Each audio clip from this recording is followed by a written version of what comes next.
মনের মানুষ ধরা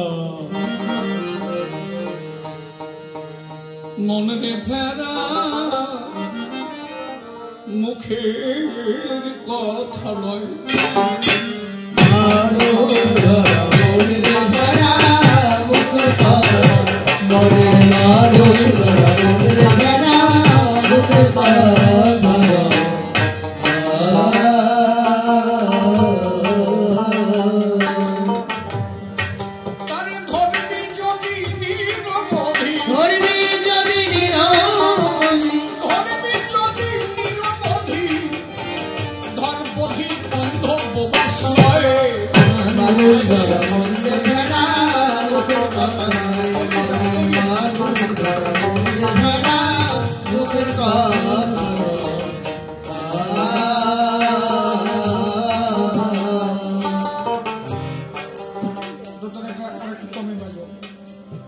আমার থেকে এত জোরে বাজাও কেন?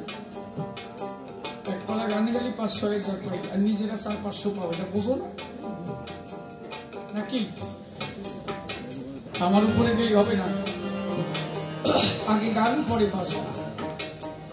গান যদি না শুনে বাজনা শুনে কি করবে? আগে আমার কথা শুনতে হবে। আমি যে গানটা পরিবেশন করছি এই গানটা লিখেছিলেন শ্রীমত শ্রী গোসাই, শ্রী শ্রী হরি সঙ্গীত।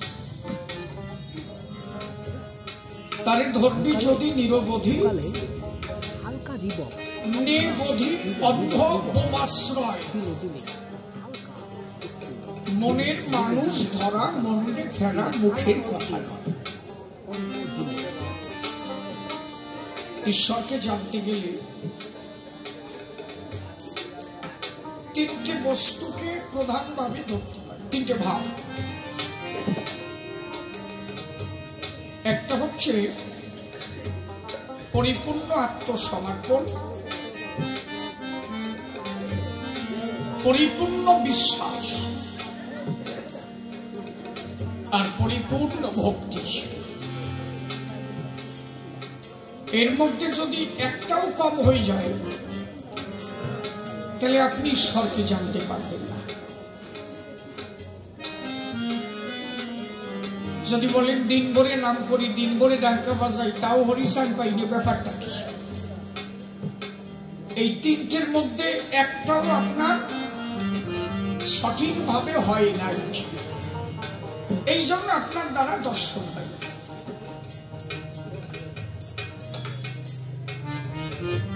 পরিপূর্ণ আত্মসমর্পণ কেমন জানো?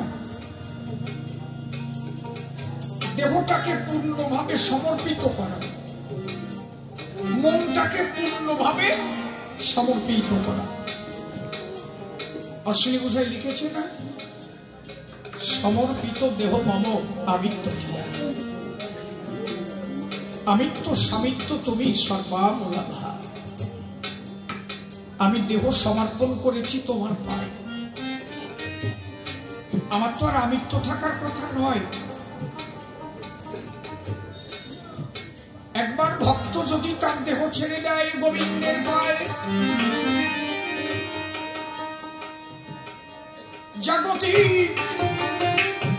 জগতের ভাবনা থাকে না তখন সময়।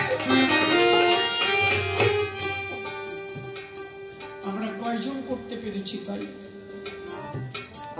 ডঙ্কা বাজাই হরিনাম নেই, তার দ্বারা যে কাজ হয় না তা না, হয় কিন্তু একান্ত আপন করে তারে পেতে যতটুক দরকার সেইটা আমার এখনো পূর্ণ হয়নি। যে কয়জন মশাইগিরি দেয় সবার কথা বলি না, একে ব্যাগাতায় দেখবা সুগারের ট্যাবলেট বড়া, প্যারাসিটামল বড়া, গ্যাসের ট্যাবলেট বড়া। এটা তুমি যদি আত্মসমর্পণ করো, দেহ যদি সমর্পিত করো, এত ওষুধ তোমার আগের মধ্যে থাকবে না। ওই ডানখায় বাড়ি দেবে, কয় ঝাই দেবে, দূরে যেয়ে ট্যাবলেট একটা খাইয়ে আর কি আসবে। দেখবা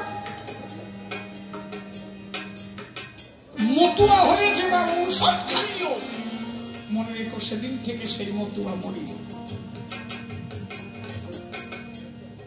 এত তুমি ঠাকুরকে ডাকছো, আত্মসমর্পণ করেছো তার পায়ে। তোমার ব্যথা হোক, বেদনা হোক, জ্বর হোক, তোমার তো ওষুধ খাওয়ার কথা নয়। তুমি তো ঠাকুরকে বলো, বাবা এই দেহ তো তোমার, আমার তো না। ব্যথা বেদনা যাই হোক, দেহ তোমায় করেছি দান, বলো তুমি আমি আর ওষুধ খাবো কেন? জীবন্তে মরা না হলে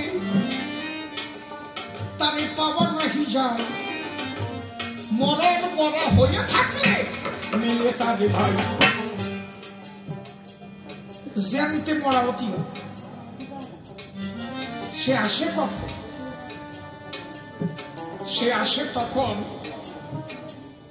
যখন দেখে যে সমস্ত দিক থেকে ট্রাই করে আর পারে না, যে আমারে তাও সারে না।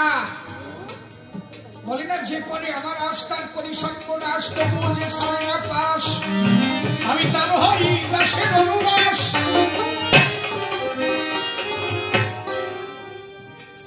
এত যন্ত্রণা দেবে, এত জ্বালা দেবে, সহ্য করা যাবে না। ট্রাই করে দেখি তুই আমার কতদূর সহ্য করতে পারিস। সমস্ত জ্বালা যন্ত্রণা সহ্য করে তবুও তার মধ্যে থেকে যখন বলে দয়াল তুমি নিয়ে আমার বাক্য নাই, তখন সম্মুখ এসে বলে আমি আছি তোর জন্য, তুই আমার কাছে আয়, আমি দাঁড়িয়ে আছি।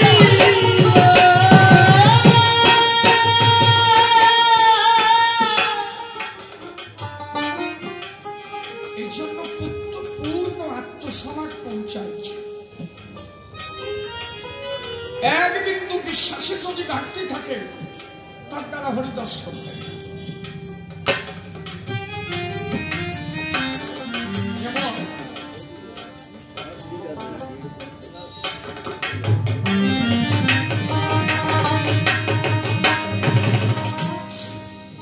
এই মন্দিরে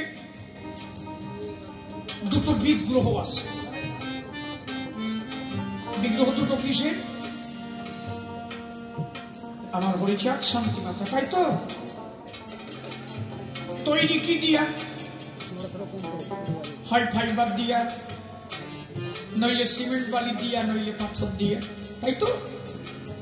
আচ্ছা, আমি যখন প্রণাম করছি, ওই যে মাটা যে প্রণাম দিচ্ছে, তো প্রণাম দিয়ে যদি ভাবে যে ওটা ফাইবারের ভগবান, ওর মধ্যে আত্মা আছে, ঈশ্বর প্রাপ্তি হবে? তাহলে যখন প্রণাম দিতে হবে, ওটা ফাইবার না পাথর না সিমেন্ট বালি, এই ভাবনা থাকলে তো তুমি অবা খালি খালি। প্রণাম যখন তুমি করেছো দান, ওর মধ্যেই আমার ভগবান অধিষ্ঠান। এই চিন্তা রেখে, পূর্ণ বিশ্বাস রেখে যদি কেউ পারে আত্মসমর্পণ, তবেই তার হতে পারে হরি দর্শন। এখন আমি প্রণাম করার সময় যদি ভাবি ওর মধ্যে একটা বাঁশের টেক্সচার আছে, ওর মধ্যে খানিক মাটি ভরিয়ে থুইছে, হবে না। ঈশ্বরকে জানতে গেলে আগে পূর্ণ বিশ্বাস ধরে রাখতে হবে।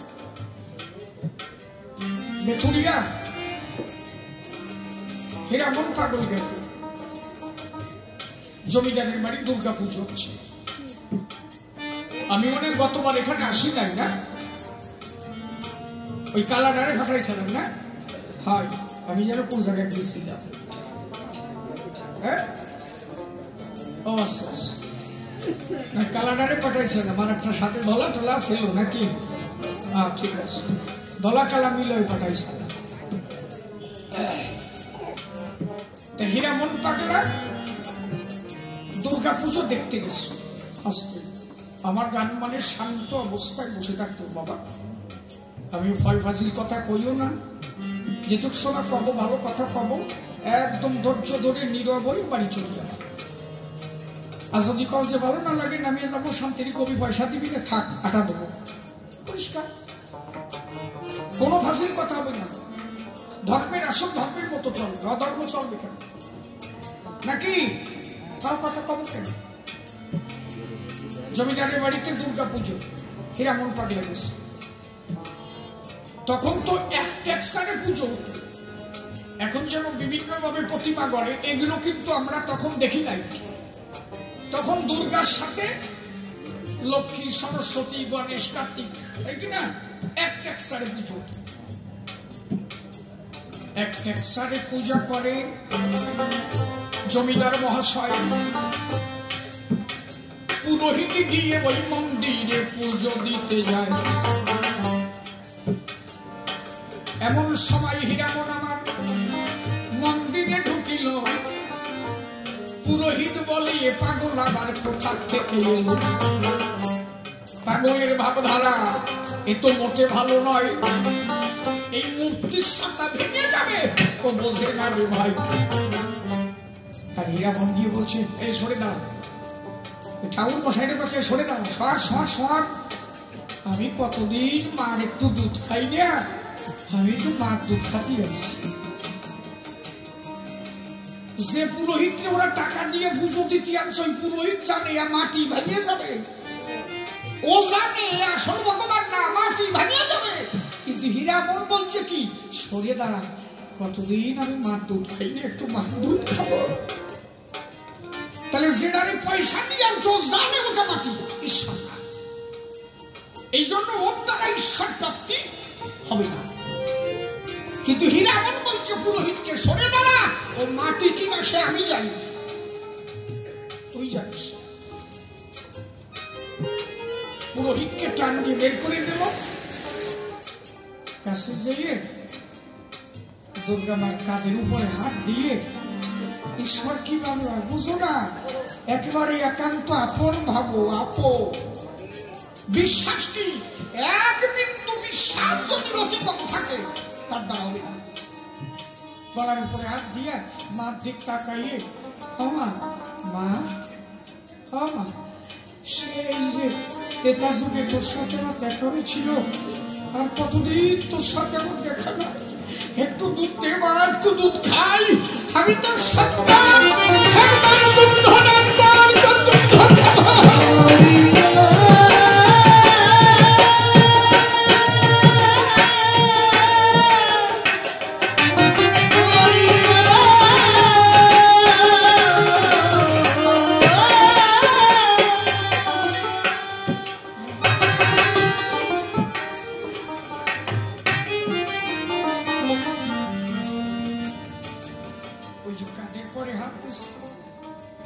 হাতখানা কাঁধের পরে দিয়ে মুখের দিকে তাকাইয়ে ছেলে যেমন মার কাছে কয় সেই ভাবে, মা একটু দুধ দে না খাবো।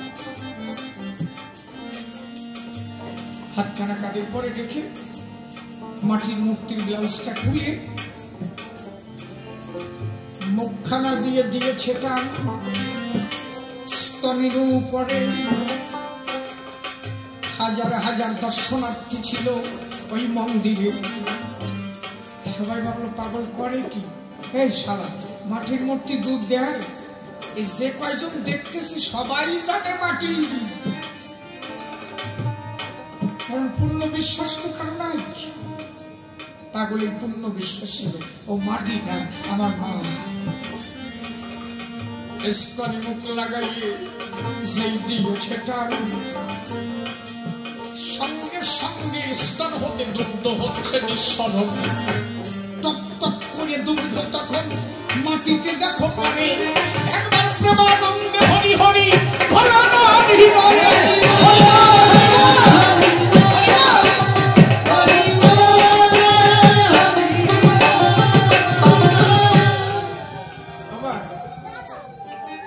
বাবা। ওই বাবনের মতো যদি হীরা মনেরও ভাবনা থাকতো তার ঈশ্বর প্রাপ্তি হতো? হতো কি? হতো না। কারণ সে জানে ও মাটি না, ও আমার খাঁটি মা। এই জন্য ঈশ্বরকে জানতে গেলে পূর্ণভাবে বিশ্বাস করতে হবে। গুরু সিনেমা কি বাবা? হ্যাঁ, ভালো গান গেলে সে গুরু হয় না? না না, সে ভালো গায়ক, তার একটা ভালো শিল্পী বলা যায়। যিনি ভাগবত পাঠ করেন ভালো, তাকে ভালো পণ্ডিত বলা যায়, ভাগবত পাঠক বলা যায়, গুরু হতে পারেন না। যিনি ভালো শিক্ষিত তিনি বিদগ্ধ পণ্ডিত হতে পারেন, কিন্তু গুরু বলা যায় না। গুরু হয় কি জানো? গুরু হয় সে যার হরি নাম নেওয়া মাত্র চোখের জল সে যদি কিসেরও খাটে সে গুরু হতে পারে। এই দুইজন এনেকে না বসাইছে, তোমার মায়ের সব নাকি এই নিয়ে সামনে বসে গান শুনেছে। পরে আমার তার ফাটে দাঁড়ায় সাইজ বাড়ায় ভিতরে শালা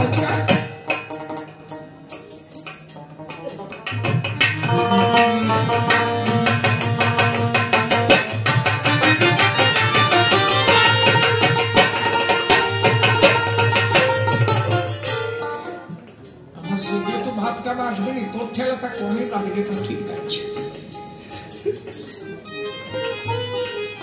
তাহলে গুরু কারে কয়? এবার যদি বলো খালি কান্দি গুরু আর তুমি একটু কান্দি দেখাও কি আমাদের? কান্দি দেখো, ভগবানের নাম করে কান্দি দেখাও কি আমাদের? কিন্তু যিনি সদ্গুরু হবে সে জানি ভজন পূজন করবে না কেন, সে যদি কৃষ্ণকে ভালোবাসে ওই নাম নেওয়া মাত্র তার চোখের জল টপ টপ করে পড়ে। আমি শুনলাম অ্যালেনচার একজন মরে গেছে, তো কান্দি দেখাও তো। কান্দি পারবা না? কেন পারবা না? কেন পারবা না? তার কারণ হচ্ছে তুমি তারে চেনোই না, তুমি তারে ভালোবাসো নাই, তারে দেখো নাই, তারে চেনো নাই, এই জন্য তার জন্য তোমার কোনো কান্না আসবে না। কিন্তু এখনই যদি খবর পাও তোমার বাড়ির কেউ মরে গেছে, কান্তি কান্তি যাবা না? কেন যাবা? কারণ তুমি তারে ভালোবেসেছ, হয়তো তারে কোনোদিন খাওয়াইয়ে দিয়েছ, হয়তো তার হাত ধরে ঘুরিয়েছ, সেই ভালোবাসার স্মৃতিগুলো মনে পড়বে আর চোখের জল। আচ্ছা, তা হরিকে তুমি জীবনে দেখো নাই, তার জন্য তুমি কান্দো কেন? একজন গোসাই কৃষ্ণ বলতে চোখের জল ফেলছে, হরি বলতে চোখের জল ফেলছে, তার মানে কি? তুমি যেমন তোমার বাড়ির লোকটাকে ভালোবেসেছিলে, ওই গোসাই তেমন হরিকে ভালোবেসেছে, হরিকে জেনেছে, তাই হরি নাম নেওয়া মাত্র তার দুটি চোখে জল আছে।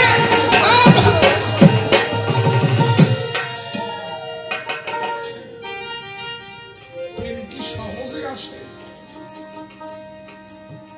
তাহলে যিনি ঈশ্বরের একান্ত কাছের মানুষ, যিনি ঈশ্বরকে ভালোবেসেছেন, তার জন্য যার নাম নেওয়া মাত্র জল আসে, মনে রাখবা তিনি একজন গুরু। কেন?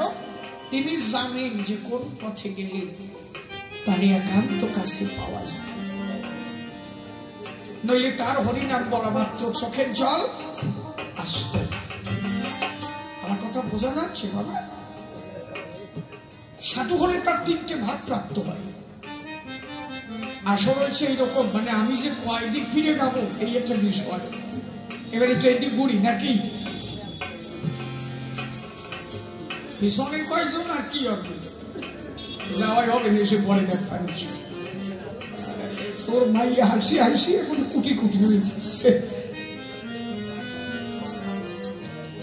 আচ্ছা, সাধুর তিনটে অবস্থা, একটা হচ্ছে শিশুবধ, আর একটা পিশাচবধ, আর একটা হচ্ছে জড়বধ। এই যে যেগুলো দেখো না যে সাইজে কাজে ঘুরিয়ে বেড়ায়, তো কয়টা যে সাধু মেডিকেল টেস্ট বসালি বোঝা যায়। সাধু হলে তার তিনটে ভাগ প্রাপ্ত। শিশু ভাবটা কি, এখানে যদি কোনো একটা বাচ্চা ছেলেকে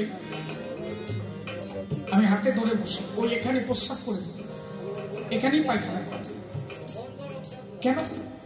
ও জানবে না যে এত লোক এখানে বসে আছে। ওর লজ্জা, ঘৃণা, ভয় এর একটাও ওর মধ্যে না। সাধু হতে গেলে আগে তিনটেকে বিসর্জন দেওয়া উচিত, লজ্জা, ঘৃণা, ভয়, তিন থাকিতে নয়। জড়বৎটা কি জানো?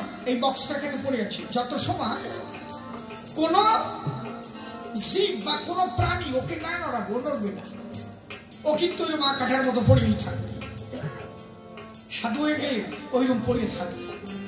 এই আপনার এখানে কবিগান শুনছেন, দেখলো কোনো সাধু এর পাশে কোনো একটা জায়গায় কোনো কোনায় একটা কুটির গড়ায় একা একা বসে গান শুনতেছে, পাশ দিয়ে মানুষ চেঁচাচ্ছে, এই পাশ দিয়ে গন্ডগোল বাজছে, ওর কোনোটাই আসে যায় না। ও চুপ করে হরি কথা শ্রবণ করছে, জড়বস্তুর মতো পড়ে রয়েছে, কারোর কথাও শুনবে না। ও কার কথা শোনে? সেই মানুষ যেভাবে ইশারা দেয় সেইভাবে চলে, আর কারো কথা শোনে না, এ মহিমণ্ডলে। আর পিশাচবধ কি? নিজের পায়খানা গায়ে মাখায় থাকবে, নিজের গু নিজের গায়ে মাখায় থাকবে। মানুষ কবে কি হ্যাঁ সাতা পাগল হয়ে গেছে, আসলে যে ওটা কোন পাগল তা তো তুমি জানো না। আবার বিশ্বরণ পাগল মাথায় ধামা নিয়ে গু পরিষ্কার করে দেয়। কয়জন এসে খবর দিল, বাবা ওই ওরা কান দিল পায়খানা দিয়ে গু বেরোচ্ছে না, কি অনেক কাজে দাঁড়া আমি যাচ্ছি, যাইয়ে পাইপের মধ্যে এতখানি হাত ঢুকোই গুটা নিয়ে বার করছে।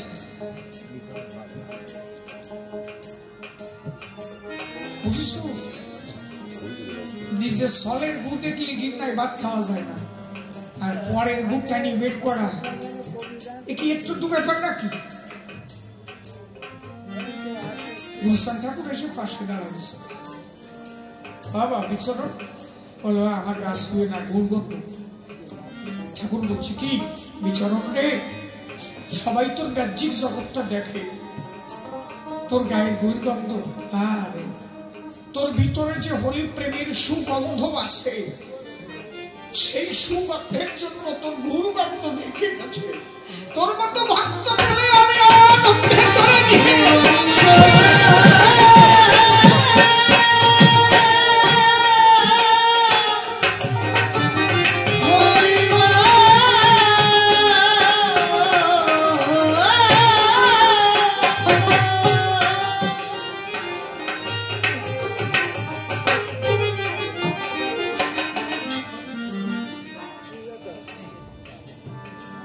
একবার বিশ্বরণ পাগল ওরা কান্দিতে কোন এক বাবা ওরা কান্দি মন্দিরে ডালা সাজিয়ে পুজো দিতে আসছে। এখন ওই ডালার উপরে একটা সিংহা রেখেছিল। সিংহা বসেন তো, সিংহা এই যা খায় মন্দিরে পুজো দেয় না, সিংহে পাইত নাকি? ওই সিংহে দিয়ে যখন পুজো দিতে গেল, ওই বাবা পুজো দিয়ে উঠিয়া দাঁড়ায়, দেখে বিচরণ পাগল সিংহে ভেঙে একা একা খায়। পুজো দিয়ে পারলাম না, এরা বেশি নিয়ে খাওয়া সার। তখন গুরু চার ঠাকুর আসে, দাবড়াবা না কেউ, কুকুরটা আসে কেউ দাবড়াবা না, মোটে দাবড়াবা না, ও থাক। সব থেকে বৈষ্ণব হচ্ছে কুকুর। ভোলানাথ হচ্ছে প্রথম কুকুর মূর্তি ধরেছিল, এই জন্য বাড়ির কুকুরের নাম রিমি জিমি টিমি মিমি যাই থাক, ভোলা কই ডাক দিলি শীতে বলে, ঠিক না? ওকে আসল নাম আসছে ভোলা। ভোলানাথ কুকুর মূর্তি ধরে দাঁড়াচ্ছে, আর যে আসলে কুকুর যায় সেই আসলে গান ভালো হয়, প্রেম হয়। তাই বলে দরিয়ে বাদ দিয়ে নিলি হয় না, আপন ইচ্ছায় আসতি। এত লোক বসে জোর মধ্যে এসে চলে গেছে, তার মানে কি? আরে পশুরাও আসে দেখো, সাধু সঙ্গ পরিবার আসে, কারণ তারা তার মধ্যে কখন গিয়ে বসে। আমার এই দেহ গড়া পঞ্চভূতের দ্বারা, ক্ষিতি অতেজ মরুদ্ম, পঞ্চভূতে দেহ গড়া। ওই কুকুরটা দেহখানা কি দিয়ে গড়া? পঞ্চভূতের দ্বারা, ক্ষিতি অতেজ মরুদ্ম। আমার মধ্যে একটা আত্মা কথা কয়, আপনারা দেখতে পাচ্ছেন কি? শিশি কই? আমার এই শুধু দেহখানা দেখা যাচ্ছে, আত্মা দেখার ক্ষমতা কারণ। তাহলে শুধু দেহ দেখা যায়, আত্মা দেখা যায় না। দেখে কারা? একমাত্র সাধু গুরু বৈষ্ণব ছাড়া। তাহলে ওর মধ্যে যে আত্মা কথা বলে, আমার মধ্যেও সেই আত্মা কথা বলে। ওই কুকুরের আত্মাটা যদি আমার মধ্যে আসতো, আমার আত্মাটা যদি কুকুরের মধ্যে যেত, হয়তো কোন জন্মে স্বীকৃতি ফলে এই জন্মে মানব হরিভক্তের সঙ্গ পেয়েছে, আর ও হয়তো কোন জন্মের কুকর্মের ফলে এই জন্মে ও পশুজনী ভেদ করেছে। তুমি যদি এই জন্মে কোনো বাজে কর্ম করে যাও, হয়তো তোমারও কুকুর হয়ে আসতে হতে পারে। আর তুমি যদি সৎকর্ম করে যাও, ঈশ্বর যদি চিন্তা করে তোমার নিয়ে আমার কাজ আছে, আবার তোমায় হরিভক্ত হয়ে জগতে পাঠাবে, সেদিন প্রেমানন্দে সবাই মিলে হরি হরিব। থাক আর দিয়ে না, জোর হয়ে যাচ্ছে উলুধ্বনিটি, আর না দেওয়াই ভালো। যেটা উলুধ্বনি না দেবে তার বোবা চলাবে, আর বোবা মাই হবে। ওই জায়গায় একজন একটু কুরুপ দিয়ে উঠছে, আর একটা লোক দেবে কি দেবে? হরিবাসনে এসে উলুধ্বনি দিবা না, যেটা না দিবা বোবা চলাবে, আর বোবা মাই হবে, টেয়ার পাবা। অভিশাপ ছাড়িয়ে দিচ্ছে। হরি গুরু চরণ হরি হরি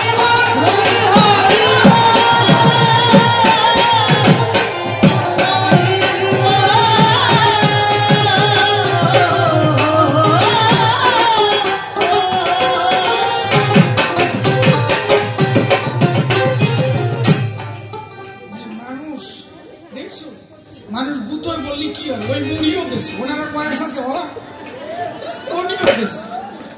উনি দেখে যে কেন আমার ওইও পড়লো, ঠিক নাই, মানে ওনার যে বয়স নাই, অধিক দক্ষ হয়ে গেছে।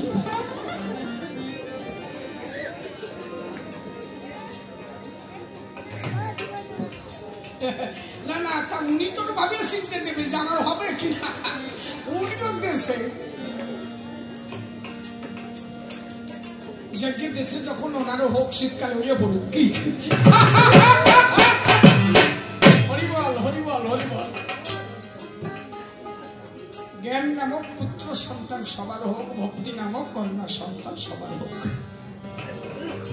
জ্ঞান আর ভক্তি পুত্র কন্যা মেনে নিও, তাই এই দুটো না জন্মালে তার ঈশ্বর লাভতে না। যারা দেশে তাকে হোক, যারা না দেশে তাকে হোক, কি তার সাথে পুরুষ জাতি যারা আমরা আছি, আমাকে হোক, সবার হোক। কোথায় ছিলাম জানি?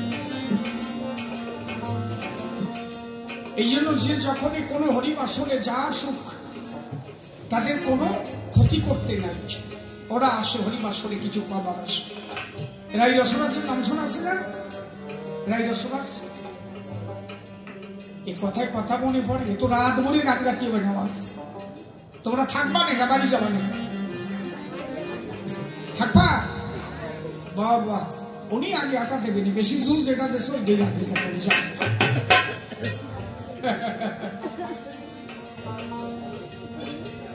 রাই রসরাজের কাছে একটা নিমন্ত্রণ গেল। রাই রসরাজের একটা আশ্রম আছে বাজিতপুরে, আছে না? ওনার কাছে নিমন্ত্রণ গেল, বাবা আমার বাড়িতে অনুষ্ঠানে তুমি একটু যাবা? বলে হ্যাঁ যাবা। বলে অধিবাসে যাই। বলে ঠিক আছে।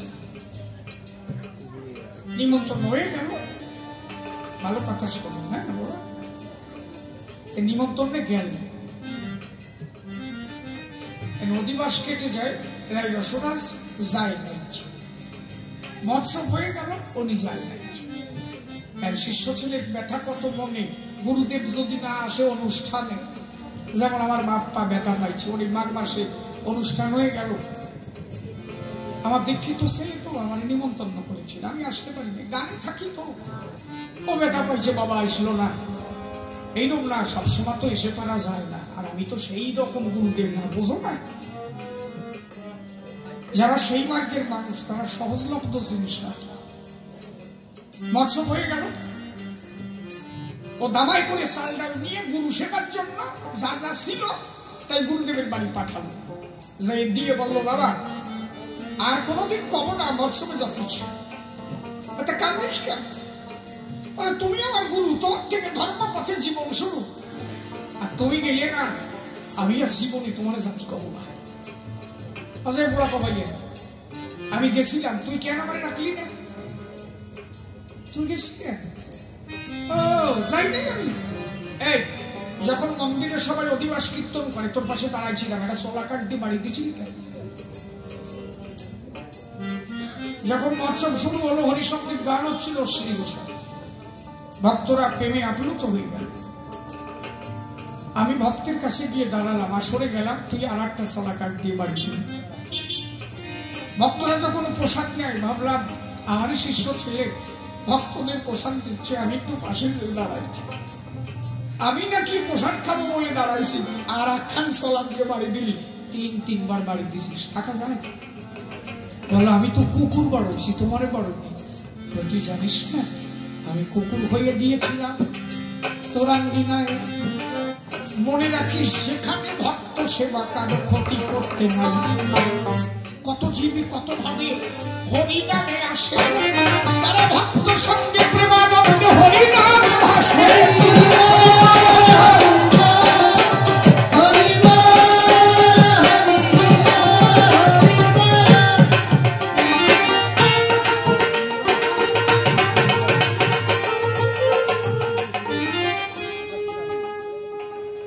এই জন্য কে যে কখন কোন পরিস্থিতিতে আসে কেউ বলতে পারে না। বিচরণ পাগল ওই যে সিংহে ধরে খেয়ে বেলায় সবাই যে গুরু চাকরের কাছে নালিশ দিয়েছে যে বাবার পুজো দিয়ে বা তোমার বাবার পুজো দি, সিংহে কেবল দিছি তার আগে খাওয়া শুরু হয়ে গেছে। এইরকম পাগল ওরা কান্দি রাখছো কেন? বলছে ঠিক আছে এবার দিকে দেখ কি হবে। তা মন্দিরে তো অনেক লোক বসে আছে, বিচরণ পাগল সবার কর্নারে বসে পড়ছে। আবার উনি একটা থালা সাজাই টাজাই নিয়ে, ফুল ডালি টালি নিয়ে সিংহে সাজাইয়ে মন্দিরে দিয়ে প্রণাম দিয়েছে। ওই প্রণাম দিয়ে উঠে দেখে যে এ থালেন ও সিংহে নাই, ওই বিচরণ পাগল কোনায় বসে খাচ্ছে। তিনবার সিংহে খেয়ে বানাইছে। থামে যা, কেন্দ্র পাগল সিংহে তোকে ভালো করেছে। এরা কয়জন মিলে পাগলকে মারতে গেল। গুরু ঠাকুর দেখলো যে ভাব তো ভালো না, আবার পাগলা তো মার খাবে, এরা যখন বলেছে। এখন গুরু ঠাকুর যে বলছে কি হয়েছে? বলছে আমি ডালা সাজাই নিয়ে তোমার বাবার পুজো দিই, উঠার আগে দেখি যে ওই টিপুনায় বসে সিঁড়ি খায়, তোমার বাবা খাওয়ার আগে ও খাই কেন? গুরু ঠাকুর বলছে কি, ও ললিত বাবু তা তুমি যে পুজো দাও, আমার পাগল কত দূর বসে আছে? বলে সবার কোনায়। বলে চারিপাশে লোক আছে তো, ভিতরে যান লোক তো কোনো জায়গা কম নাই। বলে না, তা ঠিক। আচ্ছা, তা তুমি কত সময় ধরে প্রণাম দিছি? বলে ভূত হইছি আর উঠিছি।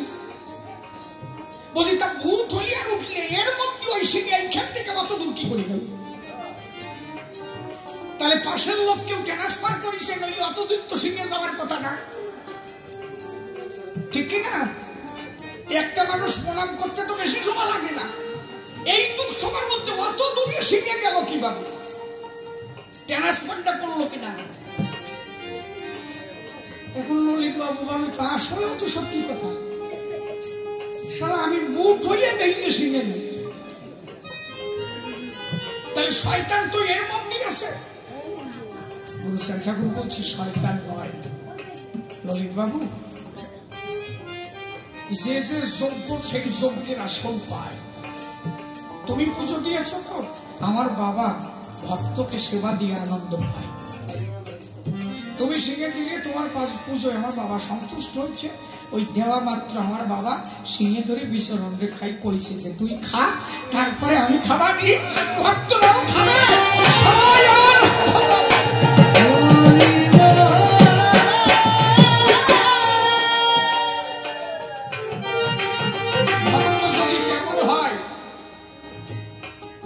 ভক্তের চষি হরি খায়। যেদিন হরিচাঁদ ঠাকুর লালচাঁদ বসার বাড়ি যাবে, মাঝপথে যেতে যেতে ভক্তদের বাড়ি গেল। ভক্তদের বাড়ি গিয়ে বললো কি, আমা ভাত খাবো, ভাত দে। বললো কারা মাছ টাছ ধরি? বলুন না, মাছ ধরতে পারে না, যা আছে তাই দিয়ে দেখাবো। তা কুসমন্ডি শাকের ডাটা, যারে কুমড়ো শাক কয়, কুমড়ো শাক ভাতে ছিল, ঘি ছিল। ঠাকুর ওই ভাত দিয়ে মাখাইয়ে তারক পাশে বসেছিল। ভাত মাখাই ওই ভাত তারকের মুখে দিল। দেওয়া মাত্র তারকের একটা হেসি আসছে। হেসিতে ওই লালাজনিত ভাত, কবজনিত ভাত তারকের মুখের থেকে ভাত করলো বাবা হরিচাঁদের বুকের ভাত। খালি ভাবো ভক্তকে কত ভালোবাসে। ওই নালাজোলা মাখানো ভাত ঠাকুর দিয়েছে, তারকের দেশে হেসি উঠে সেই ভাত এসে ঠাকুরের বুকে পড়েছে। আর আমার ঠাকুর কি করছে জানো? ওই লালা, তারকের লালা মিশ্রিত যে ভাত, এক একটা ভাত খুঁটে খুঁটে ঠাকুর আমার খায়।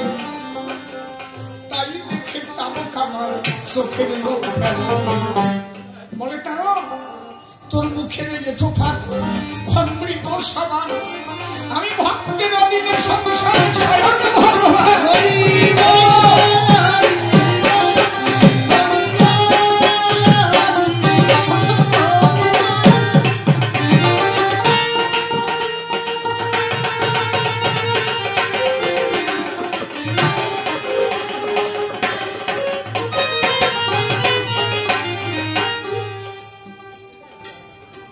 ভক্ত যদি তেমন হয়, তার মুখের প্রসাদ বিশ্বাস তার মুখে রেঠো গ্রহণ করে। তাহলে এটা হতে গেলে তিনটে ভাব, একটা বধির, একটা বোবা, আর একটা অন্ধের স্বভাব। আগে তুমি বোবার মতো হও, মানুষ হাজার কথা কবে, তুমি কারো কথা শুনতে যেও না। বোবা যেমন কথা কয় না, সেরকম চুপ করে থাকো, তবে তুমি পাবা। অন্ধ যেমন চোখে দেখে না, এত কিছু তুমি দেখতে যেও না, অন্ধের মতো না দেখার ভান করে বসে থাকো। বধির যেমন কানে শোনে না, এত কোনো কথা বলতে যাবে না, ওই কানে শোনে না যেমন, ওইভাবে চুপ করে বসে থাকো। তারে ধরতে গেলে এই তিনটি স্বভাব ধরো, বধির, অন্ধ, বোবা, তবেই তুমি তারে ধরতে পারবা। এই জন্য বসে জ্ঞান নিতে, বধির অন্ধ বোবার স্বভাব ধর, তবে অধর ধরা পড়বে, ধরা ধরার মতো ধরার মতো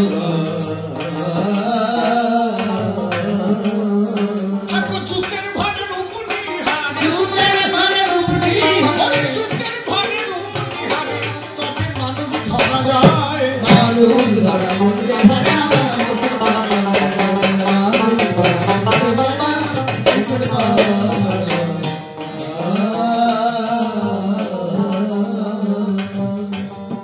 ঈশ্বর হচ্ছে একটা পজিটিভ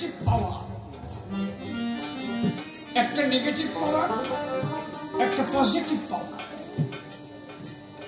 আপনার মধ্যে যদি সেই পাওয়ারটাই নষ্ট হয়ে যায়, আপনার যদি সেই শক্তি ক্ষয় হয়ে যায়, সেই জ্যোতি যদি না থাকে, আপনি ঈশ্বরকে পেতে পারেন।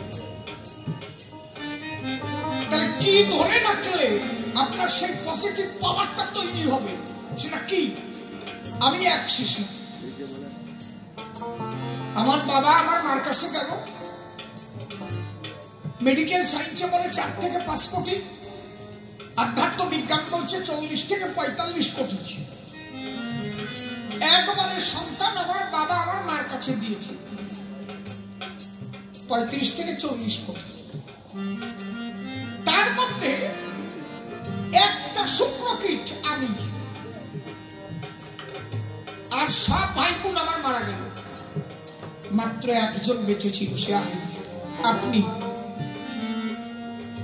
আমরা যারা সবাই। তাহলে প্রতিযোগী কত ছিল? 35 থেকে 40 কোটি। ওই যে যতটুকু পিতৃসত্তা বাবা মার কাছে দেয়, ওর মধ্যে 35 থেকে 40 কোটি কীট থাকে, শুক্র কীট, যারে ছেলে মেয়ে কয় আমরা সন্তান বলে দ্বীপ পরিচয়। ওইখান থেকে একটা মা একটা কীট গ্রহণ করে, আর সব মারা যায়। সেই একটা কীট আমি, আমার এইরকম পাওয়া। তাহলে আমার বাবা যদি এইরকম শিশু সব ধরে রাখতো, আমার বাবার পাওয়ার কি হতো? ঈশ্বরকে জানতে গেলে আগে এই সুপ্রিম পাওয়ারটা, আমার কথা বোঝা যাচ্ছে কি? অশ্বিনী ঘোষাই এই জন্য লিখেছে, যেজন রক্ষা করে পিতৃধন, সেই সে ভাবে বাপের বেটা বিচক্ষণ। পিতৃধনে হরিধন বিরাজ করে, লয়ে রাশেশ্বরী রাস বিহারী মহারাজ করে। কোনদিন পাবা না হরিচন্দ্রের যত সময় পিতৃধন না রাখবা ধরে। কাউকে দেখবা বয়স হয়ে গেল আর যুবক যুবক চাই না, আবার কাউকে দেখবা কি সে 20 বছরে যেন বুড়ো হয়ে সিটে পড়ে গেছে। কেন কত? আরে মানুষ কালা হলেও তার মধ্যে আলো জন্মে, যদি তার মধ্যে সেই পজিটিভ পাওয়ারটা থাকে, ঝিলঝিল দেবে। ওই সত্তাটাকে যদি কেউ ধরে রাখে, তার আলাদা ক্ষমতা না, সুপ্রিম পাওয়ার। আর ওই থেকে যত কথা খায়, ধলা মানুষ হলেও চাকরাকে আমরা ভাজবো।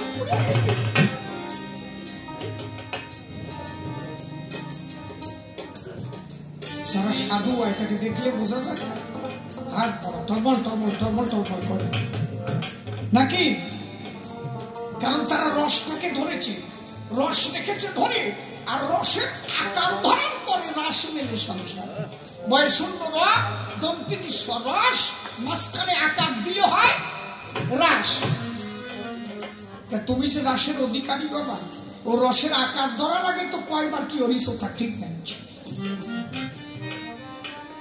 কথা বোঝা যাচ্ছে নাকি? এই যে মিস পাপিয়া ডান্স দিচ্ছে, ছেলে মেলে দেখতে যাচ্ছে, মহাপ্রভু কি বলেছে? দারু নারী ঘরে জ্বলছে মণিরূপী মন। একটা কাঠ নিবৃত নারী তাই দর্শন করতে হয় না, যতদিন না পর্যন্ত পরিপাটি হচ্ছে তোমার ভজন, যতদিন না পর্যন্ত তোমার দেহ পরিপাটি হচ্ছে। একটা নারী কোন একটা মেয়ে আসরে ডান্স দিচ্ছে, একটা ইয়ং ছেলে ওইটা দেখছে, ওর স্মৃতি বিপ্লব ঘটেছে, ওই ডান্স দেখে বাড়ি গেল, বাড়ি যে মারে বলছে মা ভাত দাও খাই।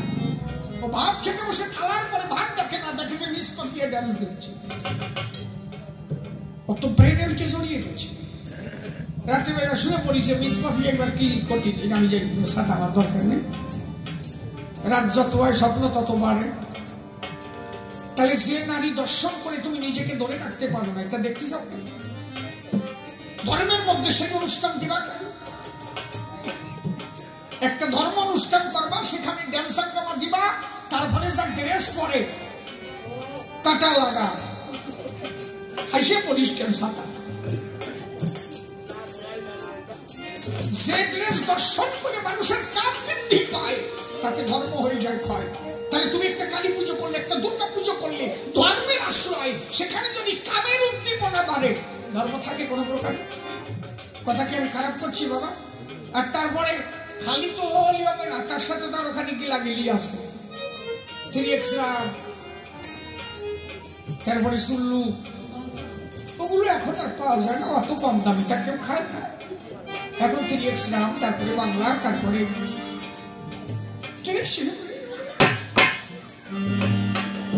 একটা কথা মনে রাখবা সারা জীবন, আমার হরিগুরুচাঁদের বাণী, কোন মাদক দ্রব্য কোনদিন কোন ধর্মের অঙ্গ হতে পারে না।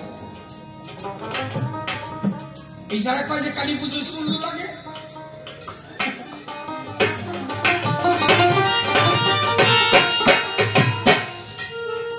এগুলো একদম বাজে কথা। দেখবেন যে বড় ভোলানাথের ভক্ত গেঁজা খেয়ে সিটে পড়ে যায়, আছে না? মানে ভোলানাথে ডাকলে গেঁজা লাগবে। এই ভোলানাথ গেঁজা খাইছে, তোর কোন শালা কইছে? ভোলানাথে বলে সিদ্ধিদাতা। সিদ্ধিদাতা মানে কি? স্থূল স্থূল প্রবর্তক, সাধক, সিদ্ধি।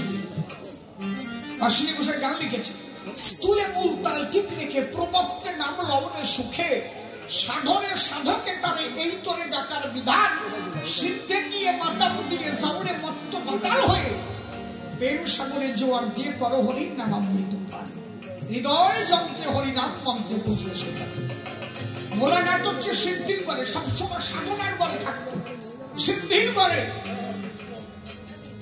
পরম বৈষ্ণব হচ্ছে ভোলানাথ গোসাই। এই জন্য শ্রী গোসাই লাগছে না, হরিবল বল রে একবার, নিশা ছুটবে না রে নামামিত প্রাণ করি পাবো, হরিবল বল রে একবার, নিশা ছুটবে